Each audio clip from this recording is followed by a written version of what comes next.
ahora es tu micrófono. Gracias, hombre, qué gusto poder encontrarnos a los tiempos, A los años, ¿no? por este canal y por estos medios que nos dan la oportunidad de contar la historia, no solo de este proceso, sino de la misma calle, ¿no? De la Amazonas, de la plaza. Te dije hace unos minutos, dale un momentito, voy a recordar los presidentes que se encuentran aquí. Ya voy a contar algunas anécdotas históricas. En los 4 puntos cardinales, bien diciendo los presidentes que están acá, justamente acá en Amazonas y Corte Washington. En Amazonas y Corte Washington. Esto pasa en vivo, nadie va a ver Ese es el libro. Y esto es parte de Eso no se ensaya. Esto es parte de la cultura también, porque siempre se van retomando algunas cosas. Estábamos comentando brevemente las cámaras, porque muchas veces la juventud, la nueva juventud, es como que ya no le interesa un poquito la historia, porque se dice que muchos nos han mentido con la historia, pero también en el otro lado de la moneda hay muchos chicos que están saliendo por medio de las redes sociales, historiadores nuevos que nos están contando una nueva historia o una propuesta histórica según, no diríamos la conveniencia de ellos, sino tal vez las necesidades de la comunidad que ellos representan. ¿Qué piensas que hay decir? Sí, yo creo que está de moda la historia. Eso es bueno entre los jóvenes. El problema está en los orígenes de las fuentes que viven. Porque la historia se fundamenta en documentos. En la Asamblea Nacional, por ejemplo, yo quise ir a investigar qué pasaba en el Congreso Nacional en aquel entonces, en 1932, se reunía en el Salón Amarillo del Palacio de Carondelet. No había sede legislativa. Este palacio recién tiene 60 años. Nació en 1960, el Palacio Legislativo. Entonces los diputados se reunían allá. Cuando se dio la guerra del cuarto día en Quito, y hubo enfrentamientos entre dos bandos militares, dos bandos políticos. Los dos gritaban viva la Constitución, los dos gritaban viva la democracia. Y se masacraron, pero masacraron al pueblo de México. Hubo más de 2.000 muertos. Cuando yo quise investigar este detalle, en la sede de la Asamblea Nacional no hay nada, no hay ningún documento, porque los legisladores decidieron no tratar el tema. Hubo tantos muertos, hubo tantos heridos y los responsables eran todos, que al final entre todos se convierte cualquier uno. Pues fuimos a las actas, ¿verdad? Y los dos bandos justamente gritaban a favor de la constitución del 29, si no me y ante todo por la elección de Neftalí Bonifaz, el hacendado a los que viven en Cayambe, les sonará el nombre. Neftalí Bonifaz, dueño de la hacienda Huacaná, que ahora es una hacienda muy bonita para visita turística. En aquel entonces era una de las haciendas más grandes del país. El señor fue elegido legítimamente presidente del Ecuador con votos en las urnas. No votaban todos, pero votó la mayoría por él. El problema es que de joven se había ido a estudiar a Lima, y estando en Lima de joven se enamora y saca la cédula de peruano. Y acuérdate que en esos años vivíamos de enemigos con el Perú. Viene acá, le eligen y los enemigos le sacan la cédula y le dicen, pero es peruano. Te cuento porque la política del Ecuador hemos hecho de todo, ya hemos ensayado de todo. En aquel entonces a ti te elegían presidente con votos, pero el Congreso debía ratificarte. ¿Quién estaba en el Congreso del líder en ese entonces? José María Velasco Ibarra, jovencísimo, venido con el título de abogado de la Sorbona de París y que comenzaba su carrera política. Elegido diputado, presidente de la Cámara de Diputados, dijo no, este señor Bonifaz es peruano y a la final no es presidente. Te eligen en las urnas y los diputados dicen no eres presidente. Sale la gente de Bonifaz a las calles y el gobierno decide sacar al ejército. Se levantan los militares de Bando Abierto y tuvimos una masacre que al final no ganó nadie porque no se posesionó voluntad, repitieron las elecciones y adivina quién eligieron. A Velasco Ibarra. No, bueno, Velasco Ibarra fue hasta ahora una de las grandes instituciones que lo tenemos acá. Eso, iba a contar por eso. Justamente eso es lo que no me parece justo que esté aquí. Voy a contar por qué. Claro, o sea, pero haciendo referencia a Velasco Ibarra, estuvo, entiendo yo, 5 veces elegido legítimamente, pero terminó una sola vez. Una sola vez, cuando hubo un pacto entre el Partido Conservador y Liberal para decir ya nos hemos masacrado, ya nos hemos matado, ahora alternémonos, y entonces alternaron Galo Plaza, Velasco Ibarra, Camilo Ponce, Velasco Ibarra. Así nos hemos, así, no me acuerdo, ese es uno de los periodos más largos que hemos tenido. Pero lamentablemente las 4 veces que no terminó, como él mismo dijo la primera vez, me precipité sobre las bayonetas. El hombre, a pesar de que respetaba, digamos, el proceso democrático, no le gustaban las constituciones. Entonces, las 4 ocasiones rompió la constitución y le dieron golpe de Estado. Pero básicamente eso también ha sido como el día a día en nuestro país. Para hablar del tema que presentaste de la zona. Exactamente, o sea, ¿por qué? Porque siempre, incluso en los países vecinos, hablemos de Colombia, que tuve la oportunidad de asistir y todo, Perú y en algunos otros países, mismo Venezuela, nos dicen la facilidad que tienen, no los ecuatorianos muchas veces, dicen la facilidad que tienen los quiteños para votar a un presidente. Entonces, no lo quieren, ¿no? Parece que se acababa de esa fase. Yo creo que sí, Entonces, ahí también viene la cuestión de la lucha a nivel de la gente de Quito, ¿no? Se dice, es que los de antes éramos mucho más patriotas, es que los de antes teníamos nuestros valores, teníamos nuestras consignas. ¿Qué está pasando entonces ahora? No, solamente hay que revisar la parte estadística, sin nombres. Es decir, en las estadísticas, aquí, en las escuelas, mi hijo acaba de regresar de Hungría, ha seguido una maestría de estadística social, y se estudian los números de Sudamérica.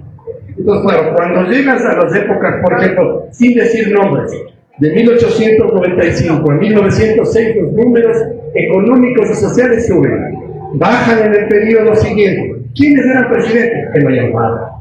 ¿Quiénes vinieron después de él? Los dueños de los bancos.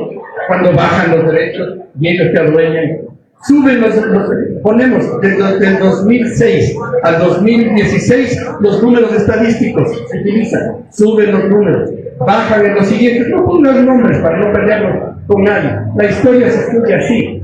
Entonces, lo que tienes que hacer como político es, ¿qué hicieron bien cuando subieron? Punto. No, es que le amo, le odio, le sigo, no me importa, quiero saber. Por ejemplo, a Velasco Ibarra hay que reconocerle el eje vial del Ecuador. Una de las cosas fundamentales que hizo Velasco Ibarra fue llenar de carreteras de segundo nivel, pero abrió las carreteras. Él abrió muchas de las carreteras que utilizamos ahora, por ejemplo, de Quito a Loja, los primeros vínculos, porque antes de Cuenca a Loja era difícil llegar y había que irse por Macana para llegar de Cuenca a Loja. Para ir a Cuenca, el más fácil era irse por Tayatanga, la Concal, de la Concal al sur, del sur al Cañar y del Cañar a Cuenca. Era más larga, era pavimentada. Todos esos son los caminos de la ciudad. Eso hay que reconocer.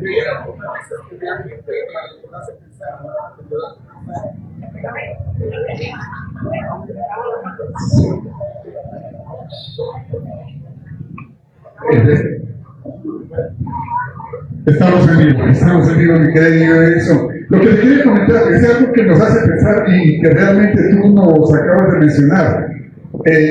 Velasco Ibarra abrió muchas carreteras de segundo orden o lo que haya sido, dio mucho más camino. Pero hay mucha gente que también dice que, así como abrió carreteras, también cerró ventas.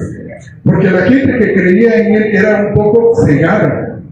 No tenía una concepción política exactamente, justamente cayó en el fanatismo y hasta un punto irracional. Al punto que él mismo utilizaba el nombre de la chusma. A sus seguidores le llamaban la chusma. Es un insulto. Pero él decía, mi chusma quiteña, mi chusma en Guayaquil era un amor por Velasco. Más votos sacaba Velasco Ibarra en Guayaquil que en Quito.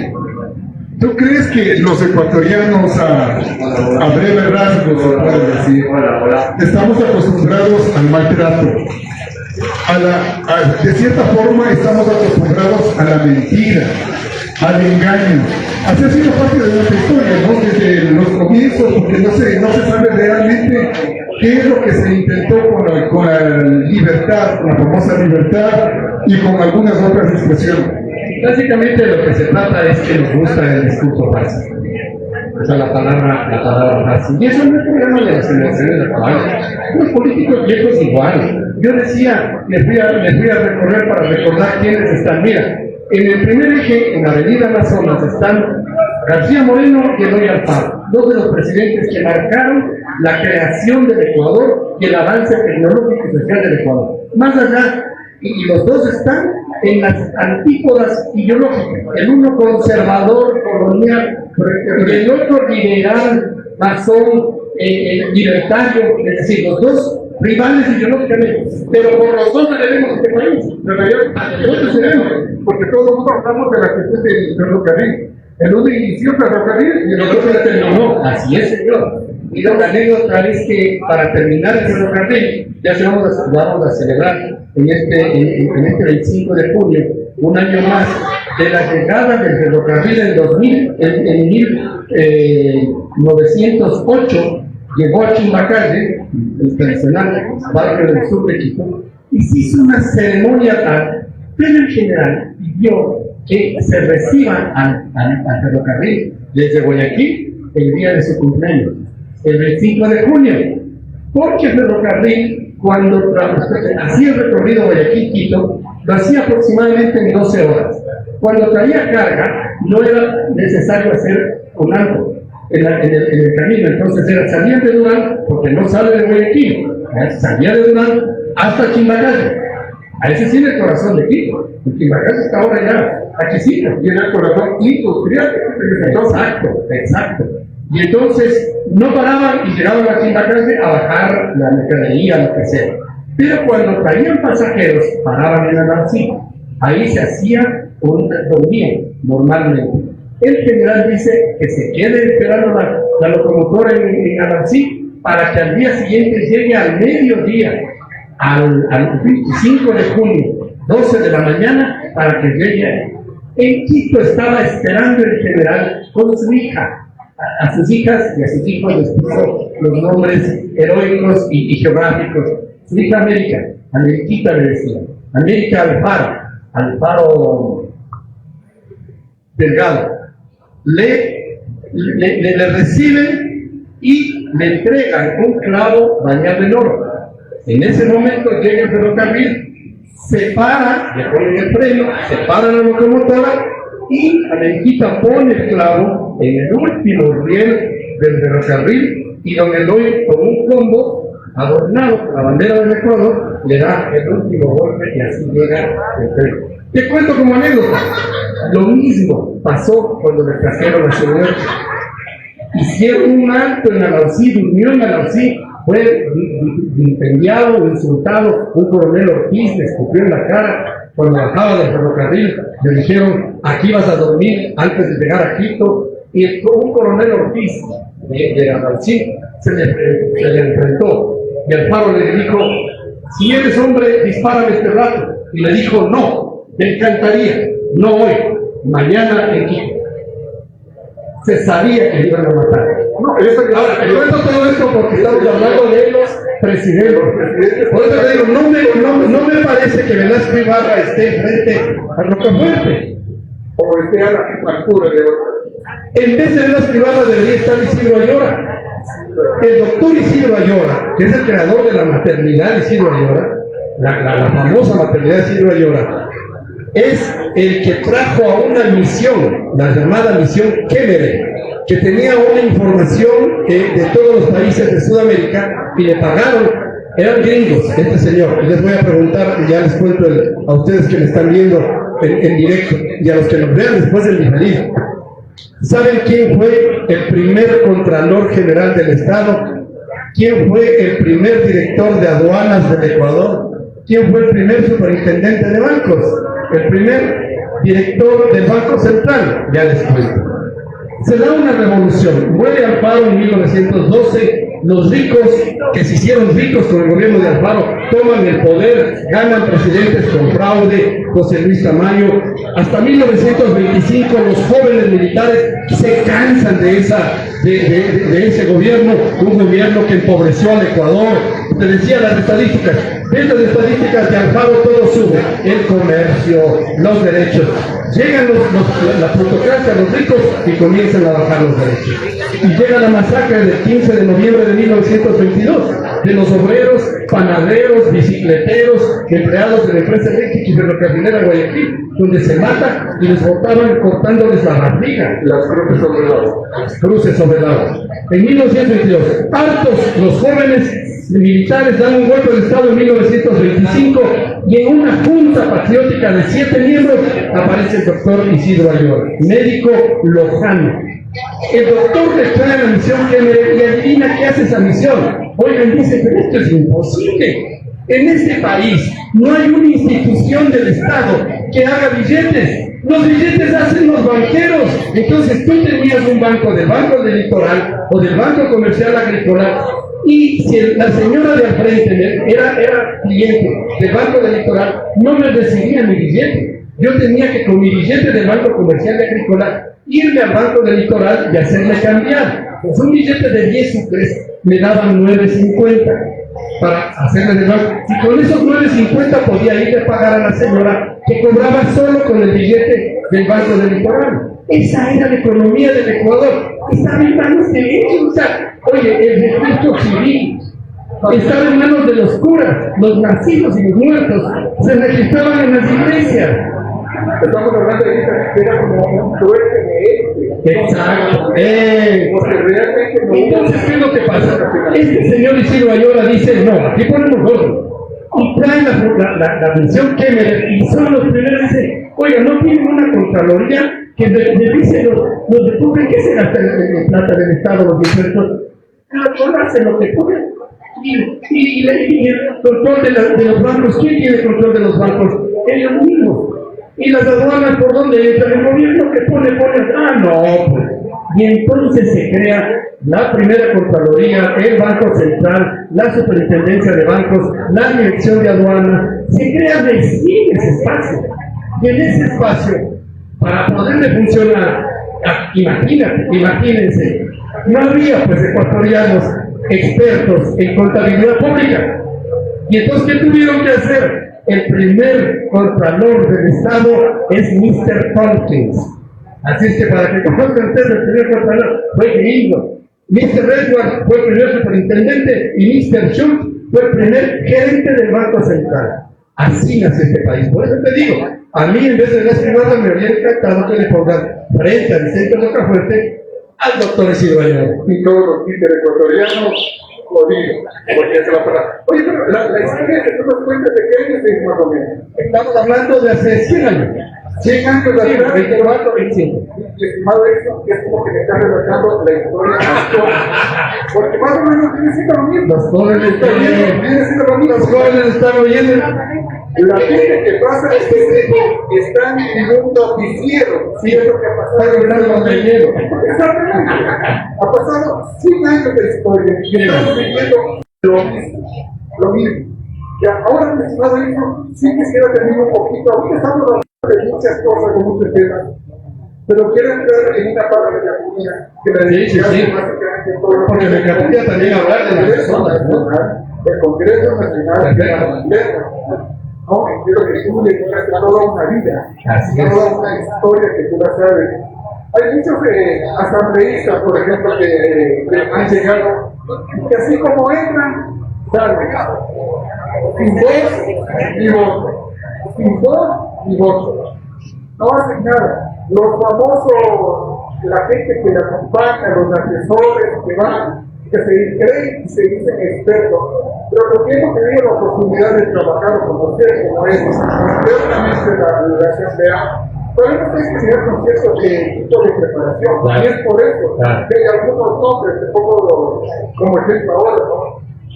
Lucio Gutiérrez, siendo una sola persona, teniendo un nombre, está tratando de hacer cosas y levantar el polvo. Mientras que hay otros que son partes de ciertas bancadas, que tienen incluso esta mayoría, pero son uno más de la mayoría.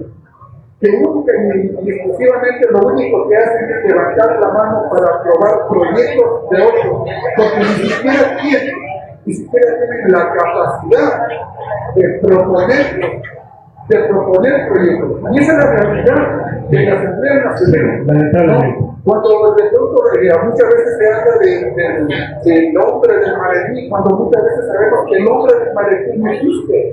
Saben chicas, las chicas que iban a negociar a nombre de algunos. Siempre he dicho yo eso. No hay un maletín, no hay mujeres del maletín. Son mujeres del maletín. Y no es por machistas, ¿verdad? No, no, ya voy a explicar. Que no es por machistas, ya voy a explicar por qué.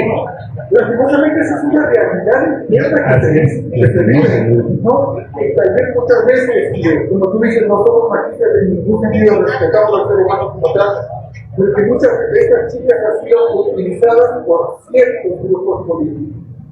¿Es así o no es así, mi querido? Sí, mira, a ver, dos principios fundamentales. Y he tenido debates en universidades, en conferencias, y que los jóvenes, no, pues tenemos que elegir a los más preparados. A ver, lamentablemente, y digo lamentablemente entre comillas, el Congreso de un país, el Parlamento de un país, la función legislativa de un país, de cualquier país del planeta, representa al pueblo. Y en el pueblo hay analfabetos, conductores, médicos, abogados graduados de la Sorbona, como de la Pibarra, PhDs como Yamil Maguate, que terminó robándonos a todos. O sea, entonces el Congreso tiene que constituirse con todos ellos. Yo aprendí mucho cuando Silvana Ibarra, la cantante Silvana, fue de diputada del PRE a la Asamblea. Nos propuso hacer una ley de defensa del artista, ley de defensa del artista profesional del Ecuador. En ese momento, yo entendí, si no es por ella que estaba allí, cómo les explotaban a los artistas ecuatorianos, que las radios les cobraban para pasar, en aquel entonces todavía en cassettes, en disco, en acetato, todavía, cómo les explotaron. ¿Cómo hicimos una ley en la que era obligatorio, si venía un extranjero, un ecuatoriano tenía que abrir el concierto? Les cobraban, les cobraban. Entonces, Silvana con su esposo y Gustavo Pacheco, también artista, tenían que ir a pagar para que poder abrir el telón de un artista internacional. Si yo no me entero de eso, yo no hacía las leyes que hicimos. O sea, era necesario tener una cantante ahí para que nos cuente su realidad. Pero lo que tú dijiste, ¿cuál es la diferencia? Que deje de ser cantante el momento que entra al Congreso y se prepare como legislador. Pero hay algo que es importante, por ejemplo, la cuestión que un poco el tema ya artístico. No ha cambiado. No ha cambiado. Lo mismo pasó con Agustín Delgado en el fútbol.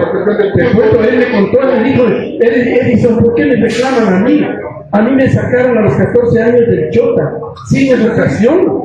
¿Y sabes qué me hicieron? Me metieron con 6 niños en un departamento en Luluncoto, en el sur. Iba un carro a las 8 de la mañana del equipo Espoli y nos botaba en las canchas de entrenamiento, y a las 2 de la tarde, después de darnos de almorzar, nos llevaban a matarnos. ¿Qué querías que haga? ¿Acaso que íbamos a estudiar en la facultad de medicina? No, eran guaguas de 14 años, de 15 años con dinero, sin rumbo, sin control de adultos. Eso es el deporte. Y es que el Agustín es un ignorante. ¿Qué quería que haga un guagua semi-analfabeto traído a los 14 años de Chota? Y eso me contó siendo legislador. Pero también que para ciertos proyectos se necesita un mínimo de 70 votos, y para otros proyectos se necesita 92, son las 2 terceras partes.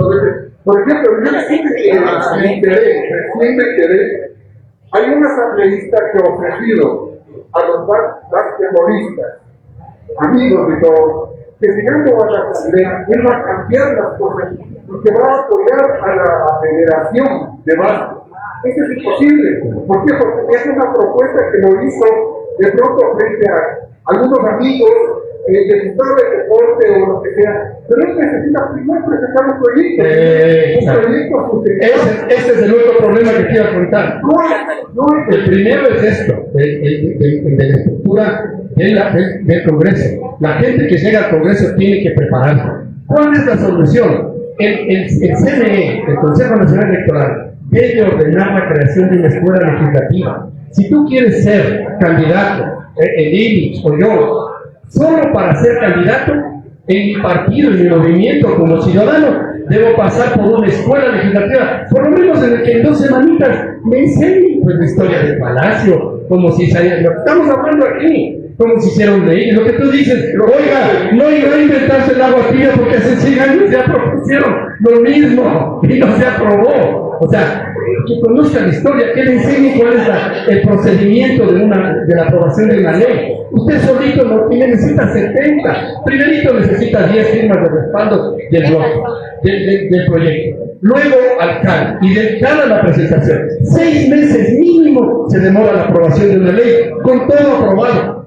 Pero si no le apruebas la ley de control del medio ambiente, mi querido amigo, tú que estuviste en la institución, con los en aquel entonces con los legisladores que representaban a la Fundación Natura, nos demoramos 12 años, porque los madereros no querían control de la madera en Esmeraldas. Entonces, boicoteaban las sesiones, no había acuerdo. Y pasamos 4 periodos legislativos y en 12 años no se aprobó la ley de minería. Y también había lo contrario, ¿no? Cuando a veces se iba a aprobar o estaba ya en cajeta, aterrado, un tema el día jueves. Pero también a veces sucedía que el día más ya se sabía que era lo que iban a votar. Ya estaba totalmente arreglado. Nosotros sabíamos ya de antemano que lo que iba a pasar. A toda la gente que nos está viendo, lastimosamente, esa es parte de nuestra historia, de nuestra historia actual. No hemos cambiado, así se maneja actual, y muchas veces nos alarmamos, a veces con lo que nos dicen en las noticias, que no hay foro, que no hay mayor.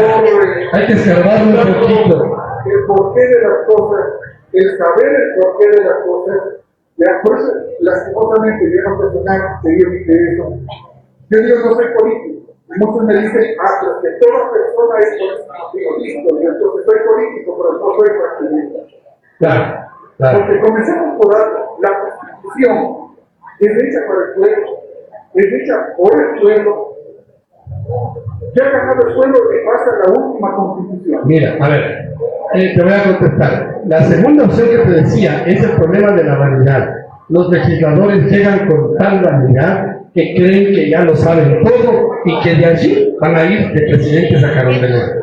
Yo les voy a poner el dedo en la llaga y les voy a contar. Muy pocos legisladores han sido presidentes de este país.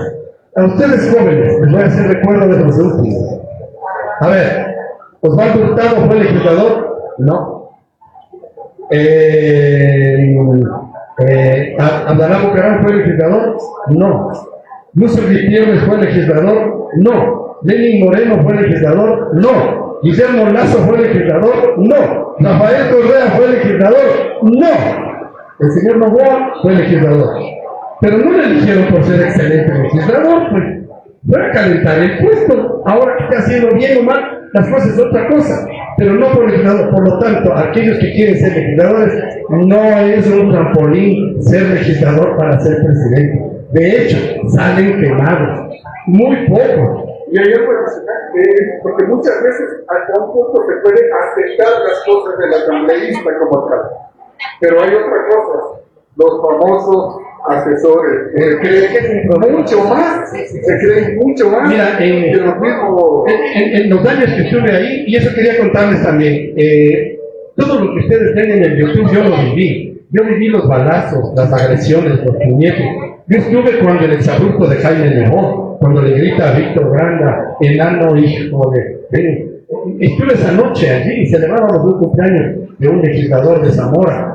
Estuve en los disparos cuando le patearon a Maguar. Maguar se cayó conmigo, me agarró del hombro. Lamentablemente estábamos conversando y hay que decirlo, por a la espalda, a mansalva y con cobardía, le jalaron del pelo a Maguar, uno de los hermanos Bucaram, le jaló y el otro le partió en el piso. O sea, lamentablemente, eran masacres lo que había ahí, porque se permitía a los legisladores y a sus asesores, que eran guardaespaldas, porque se contrataban guardaespaldas en vez de asesores, armados.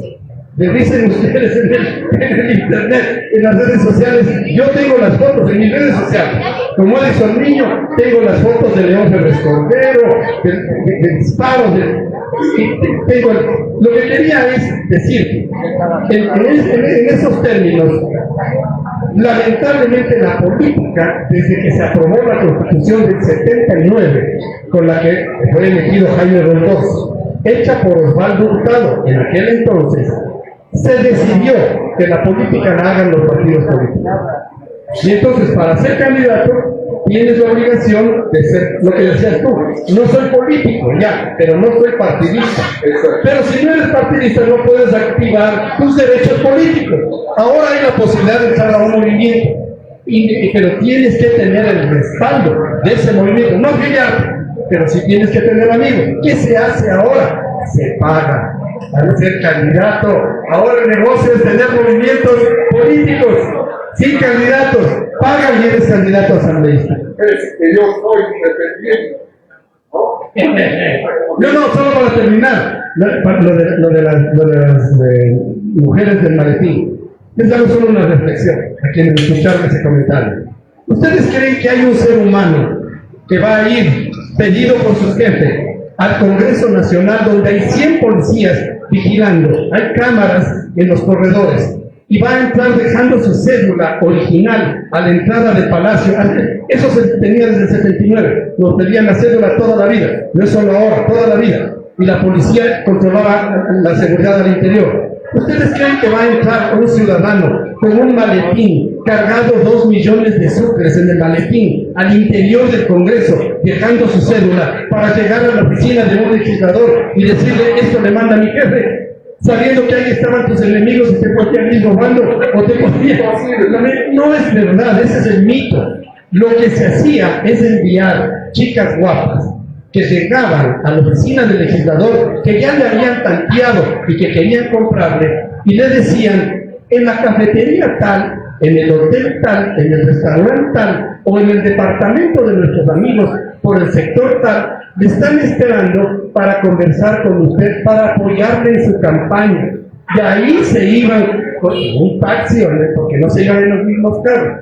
Ese es el funcionamiento. Y por solo como anécdota, les entregaron a los legisladores para que aprueben la ley Trole de Maguad una tarjeta, porque había la duda de si votaban o no votaban por la ley Trole. ¿Sabe cuál fue la modalidad? Ahí aprendí yo, me contó un legislador, hermano, para que vote, me dieron una tarjeta de crédito de un banco en Miami, lo que me cueste de pasaje a Miami un fin de semana, tengo que irme. Puedo irme a Miami, meto la tarjeta en el cajero y me sale el saldo, pero no está activado. Me regreso al Ecuador, voto por la ley de Maguad y ahí me dan la clave. Este legislador votó por la ley. ¿Cuál era la clave de la tarjeta de crédito que va a retirar $50,000 del voto en Miami? La palabra bolero. En el teclado ustedes pueden escribir la palabra bolero. El bolero era la palabra clave que me daba $50,000 por un voto. La parte de la realidad Me encantaba poder conversar. igualmente a nivel de escritores. Hay muertos, no de palacio, no, hay muertos, sí.